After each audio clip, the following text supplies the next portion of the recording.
Hello everyone, जय हिंद। आज है 1 जनवरी। आप लोगों को नए साल की ढेर सारी शुभकामनाएं। और हमने क्लास में सभी इम्पोर्टेंट क्वेश्चन एंड सेलेक्टेड आपके एग्ज़ाम के लिए लिए हैं। तो आप मेरे वीडियो को पूरा ज़रूर देखिएगा और वीडियो को पूरा देखने के बाद एक भी जानकारी, एक भी फैक्ट आपको समझ में आए तब वीडियो को लाइक करिएगा। तो चलिए, क्लास को मिस नहीं करिएगा। आप लोग क्लास को शुरू से अंत तक ज़रूर देखिएगा, धमाल होने वाला है। चलिए, पहला क्वेश्चन, हाल ही में चर्चा में रहे ड्रिलिंग जहाज मेघजियांग का संबंध किससे है? तो इसका राइट आंसर है चीन से है। किससे है? तो चीन से है। और ये पहली बार है कि चीन ने इस ड्रिलिंग यानी खोदने वाली जहाज का अनावरण किया है या उद्घाटन किया है। और एक इसका मतलब कार्य क्या है? तो समुद्र के अंदर ड्रिलिंग करने का कार्य है। यानी ये क्या करेगा मेघजियांग? तो समुद्र के अंदर खोदने का कार्य करेगा, खोदने का कार्य करेगा।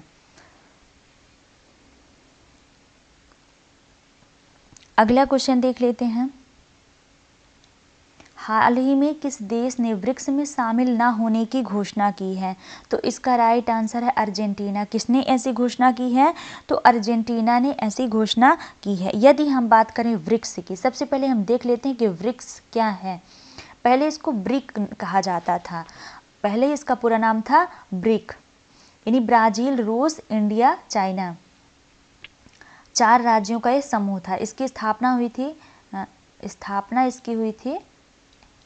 2005 और 6 में। और 4 देशों के नाम की बात करें तो ब्राज़ील, रूस,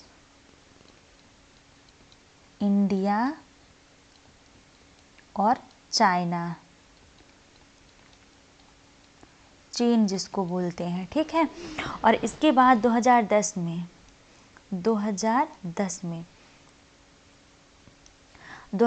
में साउथ अफ्रीका शामिल हुआ। तब से इसका नाम क्या हुआ? तब से इसका नाम हो गया ब्रिक्स, VRICS। इसका पूरा नाम हुआ तब से ब्रिक्स, ठीक है। और इसका जो सम्मेलन रहा है अभी जोहान्सबर्ग में, साउथ अफ्रीका में ही इसका सम्मेलन रहा है। और मोदी जी गए थे वहाँ पर, तो उसकी अध्यक्षता में मोदी जी थे। तो ये कहाँ था? साउथ अफ्रीका के 2023 का ब्रिक्स समिट कहाँ पे था? तो साउथ अफ्रीका में था। ये का मतलब साउथ अफ्रीका के, और साउथ अफ्रीका के जोहान्सबर्ग में रहा है। कहाँ रहा है? जोहान्सबर्ग में रहा है। और वहीं घोषणा की गई थी कि ब्रिक्स में 6 देश शामिल होंगे। 6 देश शामिल होंगे 1 जनवरी से। कब से शामिल होंगे? 1 जनवरी से 6 देश शामिल होंगे। तो इसमें किसको 6 देश कौन कौन से? मिस्र, ईरान, इथियोपिया, ये सभी 6 देश हैं। यदि हम बात करें कि वो 6 देश कौन कौन से हैं जिनको इसमें शामिल होना था, तो आइए उनके नाम देख लेते हैं कि इन 6 देशों के नाम क्या है। यहाँ हमारे पास स्पेस कम है, आप लोग अच्छे से नोट करिएगा। तो ये जो 6 देश शामिल होने की घोषणा की गई थी, देख लेते हैं कि कौन कौन है। तो इसमें 6 देश थे। सबसे पहला नाम है मिस्र। उसके बाद नाम है ईरान का। उसके बाद नाम है इथियोपिया का, और उसके बाद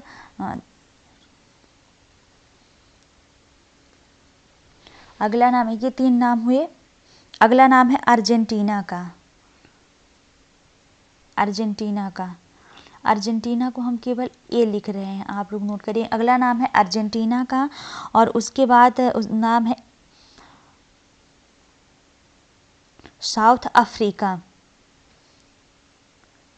सॉरी हमने गलत बोला, साउथ अफ्रीका नहीं है, साउथ एशिया है। यहाँ पे स्पेस नहीं है, आप लोग नोट करिएगा। तो 6 देशों को शामिल करने की घोषणा की गई थी, जिसमें अर्जेंटीना जो है तो मना कर रहा है उसमें शामिल होने से। अगला क्वेश्चन देख लेते हैं। अगला, हाल ही में 16वें वित्त आयोग का अध्यक्ष किसे नियुक्त किया गया है? तो इसका राइट आंसर है अरविंद पनगढ़िया को। किसको नियुक्त किया गया है? तो अरविंद पनगढ़िया को नियुक्त किया गया है 16वें वित्त आयोग के रूप में। यदि हम बात करें वित्त आयोग का वर्णन किस में है? तो संविधान के अनुच्छेद 280 में वित्त आयोग का वर्णन है। और 280(1) में यदि हम बात करें संविधान के अनुच्छेद 280(1) में ये लिखा बताया गया है, यह वर्णन है कि वित्त आयोग के अध्यक्ष की, जो अध्यक्ष है उनकी नियुक्ति किसके द्वारा होगी? राष्ट्रपति के द्वारा की जाएगी। राष्ट्रपति के द्वारा उसकी नियुक्ति की जाएगी वित्त आयोग की। एन.के. सिंह ये 15वें वित्त आयोग के अध्यक्ष रहे हैं। किस नंबर के रहे हैं? तो 15वें वित्त आयोग के अध्यक्ष रहे हैं। 15वें वित्त आयोग के अध्यक्ष आप लोग आगे नोट करिएगा। जो के.सी. नियोगी हैं ये पहले वित्त आयोग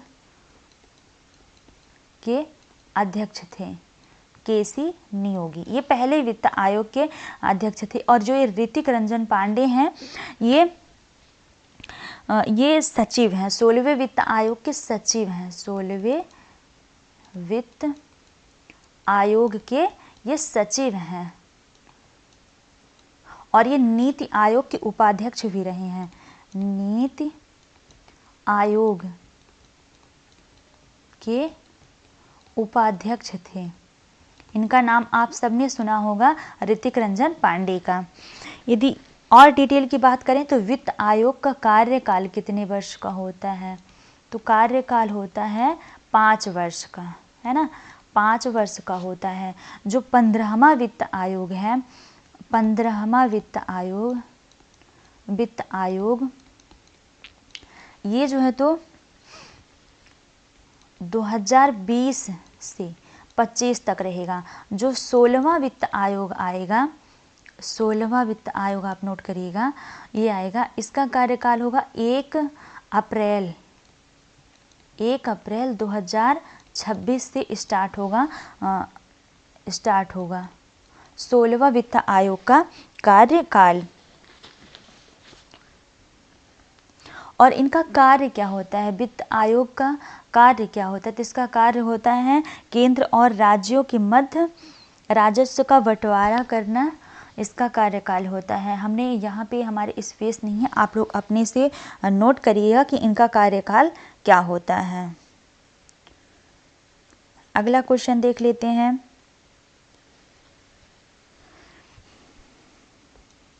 हाल ही में 100 अरब डॉलर की संपत्ति वाली दुनिया की पहली महिला कौन बनी? तो इसका राइट आंसर है फ्रांसवा वेटनकाट मेयर्स बनी है।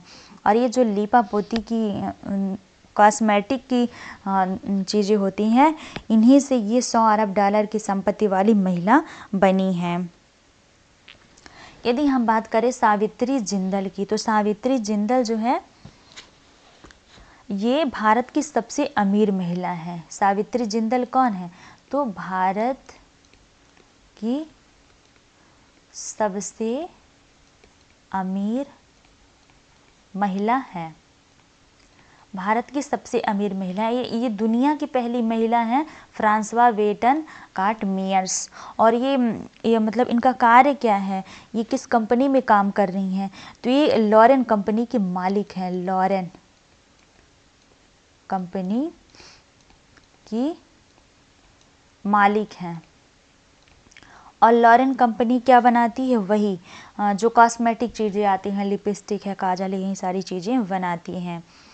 और इसके बाद हम भावना कंठ और अवनी चतुर्वेदी, इन दोनों की बात करें तो ये पहली महिला फाइटर पायलट हैं। और इन दोनों लोगों की एक ही ईयर 2016 में नियुक्ति हुई थी। 2016 में इन लोगों की नियुक्ति हुई थी और ये 3 महिलाएं एक साथ इस एग्ज़ाम को या इस पद के लिए नियुक्त हुई थी, भावना कंठ और अवनी चतुर्वेदी। यदि हम आज की संजीवनी बूटी की बात करें तो आज की संजीवनी बूटी है अक्षता कृष्णमूर्ति के बारे में गीतिका कल। संजीवनी बूटी का मतलब कि ये संजीवनी बूटी है, जितने फैक्ट है ये वेरी वेरी इंपॉर्टेंट है। जिस तरीके से बूटी को पी करके लक्ष्मण जी की मूर्छा खुल गई थी, उसी तरीके से आप सबको ये संजीवनी बूटी पी करके और अपने एग्ज़ाम को क्रैक कर पाएंगे। तो आप लोग भी इस संजीवनी बूटी को पीना मत भूलिए। अक्षता कृष्णमूर्ति की बात करें तो ये नासा के मार्स रोवर को ऑपरेट करने वाली पहली महिला है। नासा के मार्स रोवर को ऑपरेट करने वाली पहली महिला है। ऑपरेट करने वाली पहली महिला है।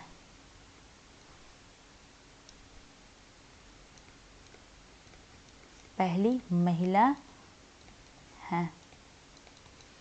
गीतिका कौल की बात करें तो ये सियाचिन पर तैनात होने वाले सियाचिन पर तैनात होने वाली पहली महिला मेडिकल ऑफिसर हैं। मेडिकल ऑफिसर हैं। अगला देख लेते हैं अरुंधति राय के बारे में। अरुंधति राय, तो ये आप सबने अरुंधति राय की एक पुस्तक का नाम सुना होगा, बहुत ही चर्चित पुस्तक है द्रौपदी मुर्मू। क्या नाम है उसका? द्रौपदी मुर्मू। द्रौपदी मुर्मू नाम की जो कविता है, सॉरी रचना है, ये अरुंधति राय के द्वारा ही रची गई है और इन्हें यूरोपियन निबंध के लिए बुकर पुरस्कार से सम्मानित किया गया है। यूरोपीय निबंध के लिए ये 46वां बुकर पुरस्कार है।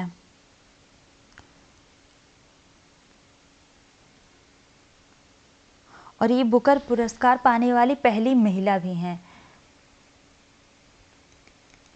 बुकर पुरस्कार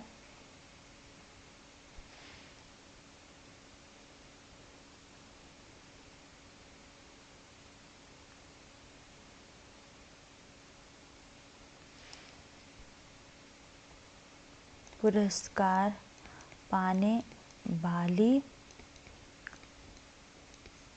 पहली भारतीय महिला है।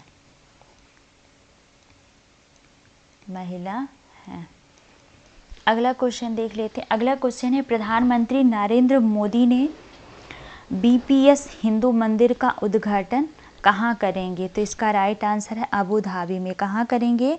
तो ये अबू धाबी में उद्घाटन करेंगे। यदि हम बात करें बीपीएस की, तो बीपीएस का पूरा नाम होता है बेचासन वासी। लिखिए बोचासन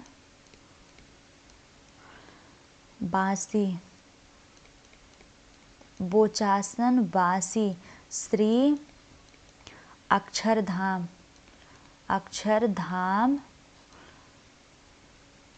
पुरुषोत्तम। यहाँ पर लिखते नहीं बनेगा, यहाँ पर नीचे लिख देते हैं पुरुषोत्तम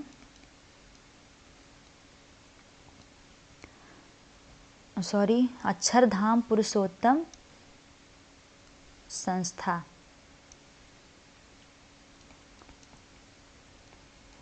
इसका पूरा नाम होगा और ये इसी के द्वारा जो है तो ये अबू धाबी में जो मंदिर है इसका उद्घाटन किया जाएगा।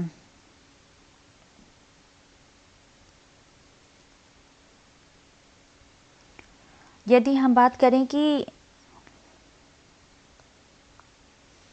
इसका उद्घाटन कब करेंगे? जो ये अबू धाबी में मंदिर है, इसका उद्घाटन मोदी जी करेंगे 14 फरवरी को, 14 फरवरी 2024 को उसका उद्घाटन करेंगे।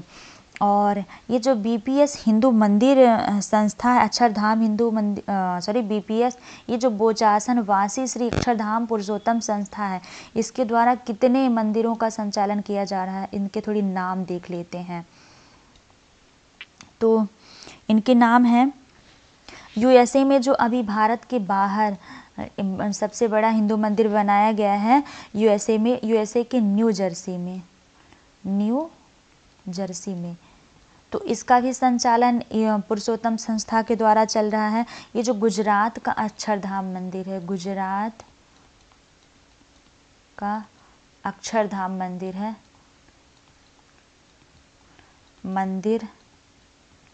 है, इसका भी